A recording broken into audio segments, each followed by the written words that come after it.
Night வீட்டில் காமிக்கிறாங்க. கட்டளை மீனாவும் முத்து உட்காந்து பேசிக்கிட்டு இருக்காங்க. அப்போ முத்து வந்து, என்ன மீனா இன்னைக்கு ரொம்ப அழகா இருக்கிற அப்படின்னு சொல்கிறாரு.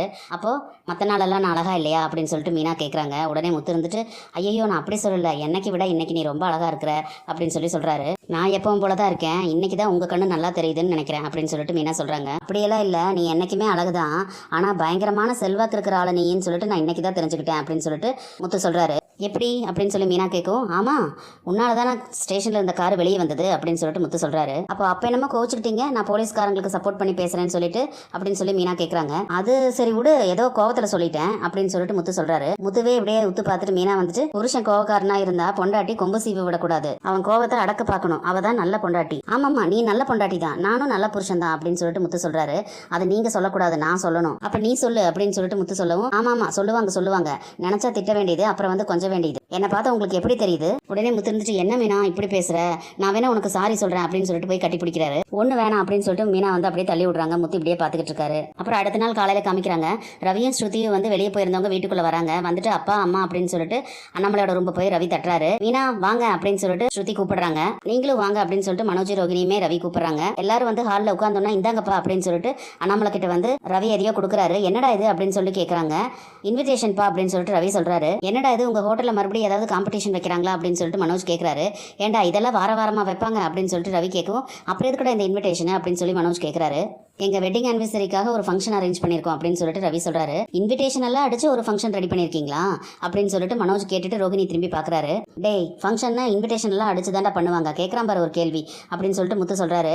அப்படின்னா உங்கள் ஃபங்க்ஷனை வந்து கிராண்டாக பண்ண போகிறீங்க அப்படின்னு சொல்லிட்டு மனோஜ் கேட்குறாரு. ஆமாம் அப்படின்னு சொல்லி ரவி சொல்லும்போது அண்ணாமலை இருந்துட்டு, நாங்களும் உங்கள் பேரில் வந்து ஸ்பெஷல் பூஜை பண்ணுறதுக்காக கோயிலில் பணம் கட்டியிருக்கோம். உடனே ரவி வந்து, ஆமாப்பா அம்மா சொன்னாங்கப்பா, ஃபர்ஸ்ட் ஆனிவர்சரியே வந்து நல்லா கிராண்டாக கொண்டாடணும் அப்படின்னு சொல்லி ஸ்ருதி சொன்னாப்பா, அதான் எல்லாம் ரெடி பண்ணிட்டு இருக்கோம் அப்படின்னு சொல்லி ரவி சொன்ன உடனே விஜயா இருந்துட்டு, நல்ல விஷயம் தானடா, கல்யாணத்துக்கு தான் வந்து எங்கள் யாரையுமே நீங்கள் கூப்பிடல, நீங்களா பண்ணிக்கிட்டீங்க, இந்த வீட்டில் இருக்கிறவங்க எங்களுக்கு தெரியாமல் உங்களை தனியாக கூட்டிகிட்டு போய் கல்யாணம் பண்ணி வச்சுட்டாங்க அப்படின்னு சொல்லிட்டு அப்படியே மூஞ்சி தொங்க போட்டு விஜயா சொல்கிறாங்க. உடனே முத்து இருந்துட்டு, மீனா அம்பு உன்னை நோக்கி தான் பாயுது அப்படின்னு சொல்லிட்டு முத்து சொல்கிறாரு. விஜயா திரும்பி அப்படியே முறைச்ச மாதிரி பார்க்குறாங்க. ரவியும் ஸ்ருதியுமே வந்து திரும்பி பார்க்குறாங்க. ஏங்க நீங்களும் அதையே சொல்லிக்கிட்டு இருக்கீங்க, 1000 தடவை சொல்லிட்டேன் நான் பண்ணி வைக்கலன்னு சொல்லிட்டு அப்படின்னு சொல்லி முடிக்கிறதுக்குள்ள விஜயா இருந்துட்டு, பண்ணி வைக்காம தான் போய் சாட்சி கையெழுத்தெல்லாம் போட்டு வந்தியாக்கும் அப்படின்னு சொல்லிட்டு கேட்குறாங்க. சரி இப்போ அதுக்கு என்ன, மீனானால ஒரு நல்ல விஷயம் தானே நடந்திருக்கு அப்படின்னு சொல்லி அண்ணாமலை கேட்குறாரு. உடனே விஜயா இருந்துட்டு, அவளை சொன்னா மட்டும் உடனே வந்துடுவீங்க அப்படின்னு சொல்லி சொல்கிறாங்க. உடனே ரவி வந்து ஒரு பத்திரிக்கையை எடுத்துட்டு, இந்த மனோஜ் அண்ணி இந்த வச்சுக்கோங்க, நீங்கள் கண்டிப்பாக அவசியம் வந்துடணும் அப்படின்னு சொல்லி சொல்கிறாங்க. நம்ம வீட்டு ஃபங்க்ஷனுக்கு நீங்கள் தனியாக இப்படி சொல்லணுமா அப்படின்னு சொல்லிட்டு ரோகிணி கேட்குறாங்க. என்ன இருந்தாலும் கூப்பிடணும் இல்லைங்க அப்படின்னு சொல்லிட்டு ஸ்ருதி சொல்கிறாங்க. அதுக்கப்புறம் திரும்பி முத்து இந்த அப்படின்னு சொல்லி ரவி கொடுக்கும்போது, அதான் அப்பா கிட்ட கொடுத்துட்டே இல்லடா அப்புறம் என்ன அப்படின்னு சொல்லி முத்து கேட்குறாரு. இருந்தாலும் இப்போ நீங்களும் ஒரு தனியாக ஃபேமிலி ஆகிட்டீங்கல்ல, உங்ககிட்ட மதிச்சு கொடுக்கணும்ல அப்படின்னு சொல்லி ரவி சொல்கிறாரு. சரி கொடு அப்படின்னு சொல்லிட்டு ஸ்ருதிக்கிட்டையும் சொல்கிறாரு. சரின்னு சொல்லி 2 பேரும் வாங்கிக்கிறாங்க. மனோஜ் வந்து இன்விடேஷனை ஓப்பன் பண்ணி பார்த்துட்டு, என்னடா ஈவெண்ட்ஸ் எல்லாம் இருக்கா, டான்ஸு பாட்டு நல்லா போட்டிருக்கீங்க அப்படின்னு சொல்லி கேட்குறாரு. ஸ்ருதி ஆசைப்பட்டா, அதனால தான் டான்ஸ் ஆட போகிறது யாருன்னு பார்த்தியா அப்படின்னு சொல்லி ரவி சொல்கிறாரு. உடனே மனோஜ் வந்து இன்விடேஷன் இப்படியே பார்த்துக்கிட்டு, ஜியா டான்ஸ் டீம்னு போட்டிருக்குது அம்மாவா அப்படின்னு சொல்லிட்டு ஆச்சரியமாக கேட்குறாரு மனோஜ். அதை கேட்ட உடனே விஜயா வந்து அவசரமாக இன்விடேஷன் ஓப்பன் பண்ணி பார்த்துட்டு, என்னடா ரவி இது நானா அப்படின்னு சொல்லிட்டு கேட்குறாங்க விஜயா. அதை பார்த்துட்டு ரவி இருந்துட்டு, உடனே ஸ்ருதி இருந்துட்டு, ஆமா ஆண்டி அது நீங்கள் தான், வீட்டிலேயே வந்து ஒரு பெரிய கிளாசிக்கல் டான்ஸரை வச்சுக்கிட்டு வேற யார்கிட்டையாவது போய் கேட்க முடியுமா அப்படின்னு சொல்லிட்டு ஒரு ஐசையே தூக்கி தலையில் வச்சிடறாங்க விஜயாக்கு. விஜயா வந்து அப்படியே சந்தோஷத்தில் திக்குமுக்கு அடி போயிடுறாங்க.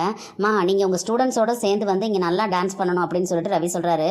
அதை கேட்ட உடனே முத்து இருந்துட்டு, அவங்க ஏற்கனவே வீட்லேயே அதை தானடா பண்ணிக்கிட்டு இருக்காங்க அப்படின்னு சொல்லி சொல்கிறாரு. ஏங்க சும்மா இருங்கிற மாதிரி மீனா பார்க்குறாங்க.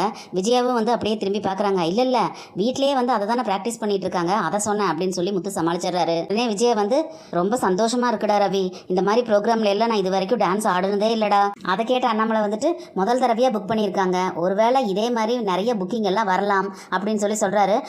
அப்படின்னு சொல்லி விஜயா சொல்கிறாங்க. உடனே முத்து சும்மா இல்லாமல், ஏப்பா அம்மா என்ன புதுசாக ரிலீஸ் ஆன புது படமா புக்கிங் எல்லாம் பண்ணுறதுக்கு அப்படின்னு சொல்லிட்டு கேட்குறாரு.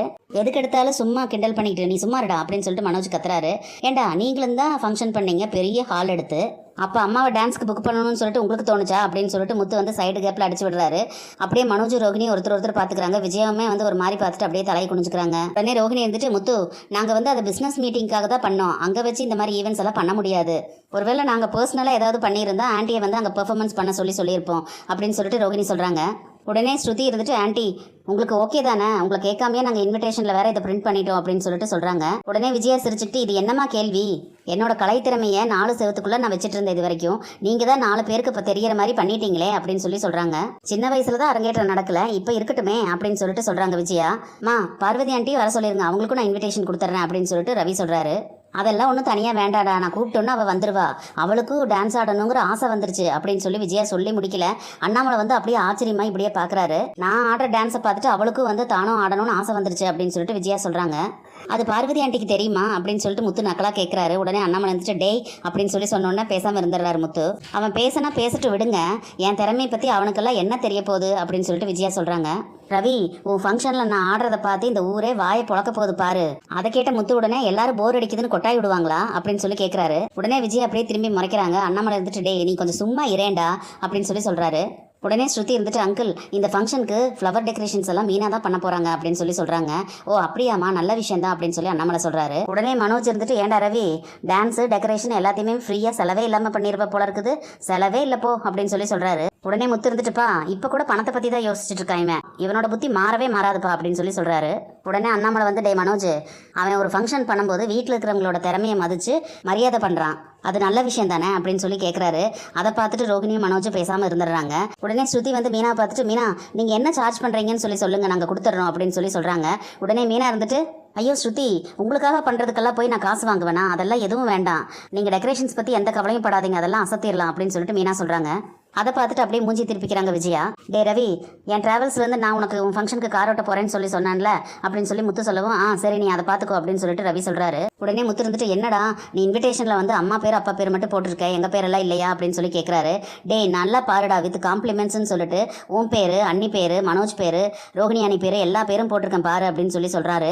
அதை கேட்ட உடனே முத்துவும் மனோஜும் எல்லாருமே வந்து அந்த இன்விடேஷனை பார்க்குறாங்க. ஆமாம் எல்லாரும் பேரும் இருக்குது அப்படின்னு சொல்லிட்டு முத்து வந்து, ஆமாடா ஏண்டா ரவி, அப்பா இருக்காரு, அம்மா டான்ஸ் ஆடுறாங்க, நான் கார் ஓட்டுறேன், மீனா பூ டெக்கரேஷன்ஸ் பண்ணுறது, எங்கள் பேரெல்லாம் சரி, ஆனால் இவன் பேர் எதுக்கு போட்டிருக்க, இவன் என்ன பண்ண போகிறான் அப்படின்னு சொல்லி மனோஜ் பார்த்து கேட்குறாரு. அதை கேட்ட மனோஜ் ரோகிணி வந்து அப்படியே ஷாக் ஆகி நிற்கிறாங்க. இனி என்னெல்லாம் நடக்க போகுதுன்னு சொல்லி நம்ம பொறுத்திருந்து பார்க்கலாம் ஃப்ரெண்ட்ஸ். நம்ம வீடியோ பிடிச்சிருந்தா லைக் பண்ணி சப்ஸ்கிரைப் பண்ணுங்கள். தேங்க்யூ.